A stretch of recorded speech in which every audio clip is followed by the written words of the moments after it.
یه روزایی تو تقویم داریم که فقط تاریخ نیستن. یه جور انرژی دارن. یه جور چرخشه و توی فضا. 7 جولای برابر با 16 تیر که بهش پورتال یا دروازه 7 هم میگن، یکی از همین روز است. برای خیلی ها ممکنه این یه روز عادی باشه. ولی برای کسایی که با آگاهی، انرژی و چرخه‌های روحی سر و کار دارن، این روز یه دروازه است. در این ویدیو میخوام باهات درباره همین روز و دروازه عجیب کارمایی اون حرف بزنم. یعنی همون لحظه خاصی که انرژیای زمین و آسمون به شکل عجیب و متفاوتی با هم همراستا میشه. اما این فقط یه پورتال نیست. درست در همین روز یه چرخه 7 ساله کارمایی هم شروع میشه. یعنی اتفاقایی میفته که شاید ظاهرشون تصادفی باشه، ولی در پشتشون یه حساب و کتاب دقیق و قدیمی خوابیده. یه حساب قدیمی بین تو با خودت، بین مردم با حقیقت، بین ما و اون چیزی که سالها عقبش انداختیم. اگه آماده‌ای که بدون ترس، دقیق و با قلبی باز به این چرخه نگاه کنی، پس با من بیا. چون این فقط یه ویدیو نیست، یه دعوتنامه است برای روبرو شدن تو با خودت، قبل از اینکه جهان بخواد این کارو برات بکنه.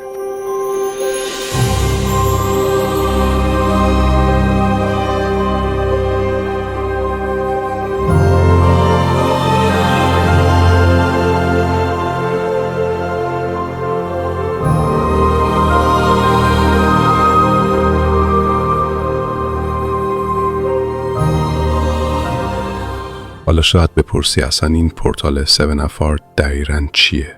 یعنی ما داریم درباره چی حرف میزنیم؟ یه جور توهم عددیه؟ یه اتفاق نجومی؟ یه داستان معنوی؟ یا یه چیز جدی‌تر؟ بذار با هم از اول بازش کنیم. نه با زبان پیچیده، نه با کلیشه هایی که فقط شنیدیم. بیایم یه بار واقعاً با آگاهی ببینیم این روز و این عدد چی تو خودش داره.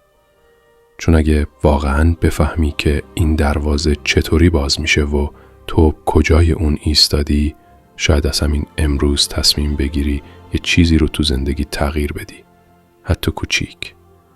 پس بریم سراغ اصل ماجرا.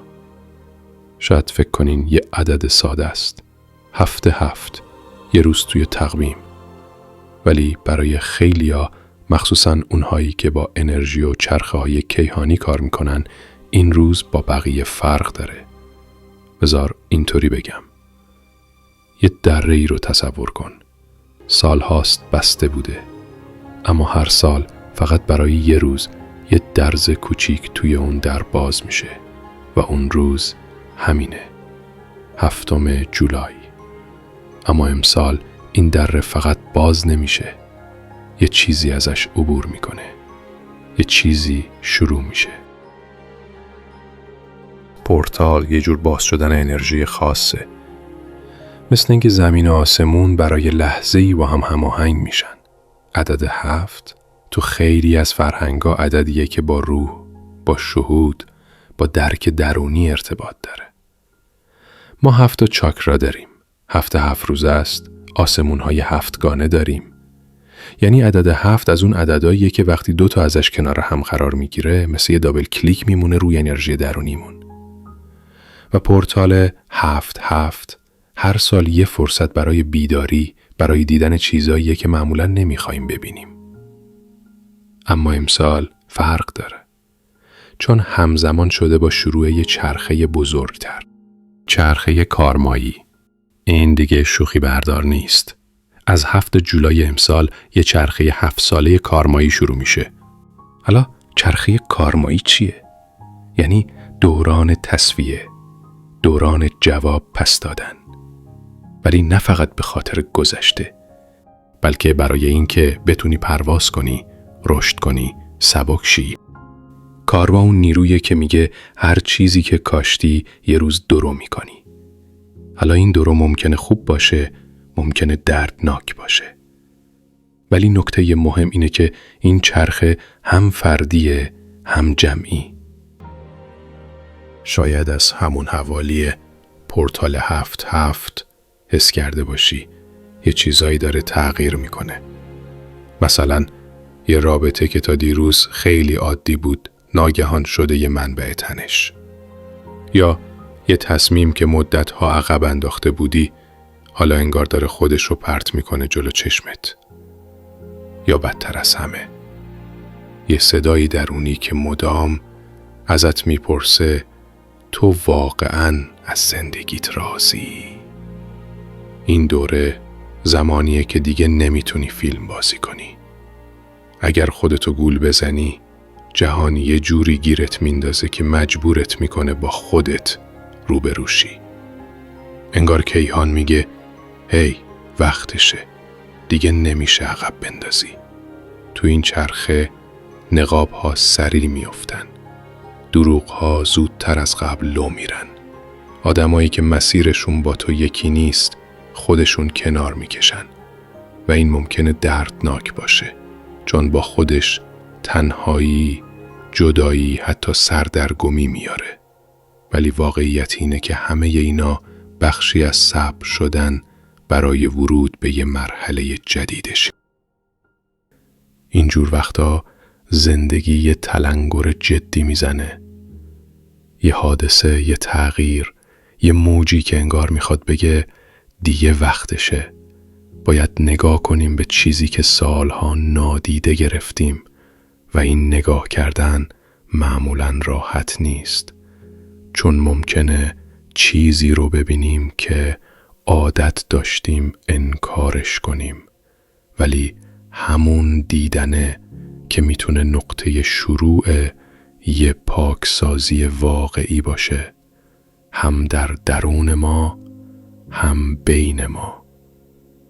این پورتال برای بعضی ملت‌ها ممکنه یه یادآور باشه، یه دعوت به بازبینی، نه برای قضاوت بلکه برای رهایی از تکرار همیشگی یک چرخه.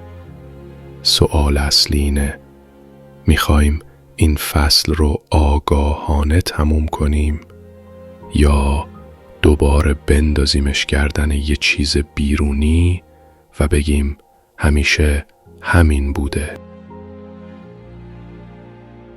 حالا بریم سر اصل ماجرا. تو این دوران چی کار باید کرد و از چی باید دوری کرد؟ چی کار باید بکنی؟ اول از همه صداقت با خودت، این مهمترینشه. اگه یه چیزی تو رابطت، کار یا سبک زندگیت دیگه با قلبت هماهنگ نیست، وقتش نگاهش کنی، نه فرار کنی. دوم، برگرد به بدنت. مراقبه، تنفس، سکوت، اینا ابزارهای تو هستن تو این دوران. چون سر و صدا زیاده ولی جواب همیشه توی درونه. سوم، ببین داری چی تکرار میکنی. همون الگوهایی که همیشه بوده و باعث درد شدن، حالا وقتشه بشینی باهاشون روبروشی. نه قهر، نه انکار، فقط ببینی و بگی باشه، فهمیدم. چهارم، خودتو قربانی ندون. حتی اگه سختی کشیدی، حتی اگه شرایطت بد بوده، تو الان اینجایی. قدرت تغییر همیشه هست وقتی که مسئولیت رو بگیری. چیکار نباید بکنی؟ دنبال مقصر نگرد. جهان الان جوابای سطحی رو دیگه نمیپذیره. اگه یه چیزی داره خراب میشه، شاید وقتشه خراب بشه تا دوباره از نو بسازی. از روی ترس تصمیم نگیر. این روزا خیلیا میخوان فقط زنده بمونن، نه زندگی کنن.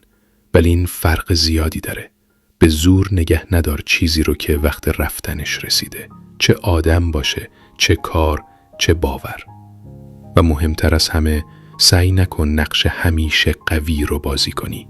بعضی وقتا لازمه بشکنی تا اون چیزی که واقعا هستی خودش رو نشون بده. قبل از خداحافظی خواهش، این چرخه جدید یه دعوتنامه است، اما نه با روبان و پاکت خوشگل، با واقعیت، با لرزش، با سوالایی که آسون نیستن. شاید الان وسط یه اتفاقی هستی که نمیدونی از کجا اومده. شاید حس میکنی یه چیزی داره زیر پوست زندگی ترکت میکنه. نه ترسناک ولی جدی. حالا وقتشه یه سوال از خودت بپرسی، یه سوال واقعی. آیا حاضری خودت قدیمی تو رها کنی حتی اگه ندونی خود جدیدت کیه؟ آیا حاضری به سمت ناشناخته ها بری فقط چون میدونی اون چیزی که تا حالا بوده دیگه جواب نمیده؟ و اگر حتی یه لحظه با این سوال مکث کردی، بدون که وارد چرخه شدی، همین الان، نه با طلسم، نه با دعا، فقط با آگاهی.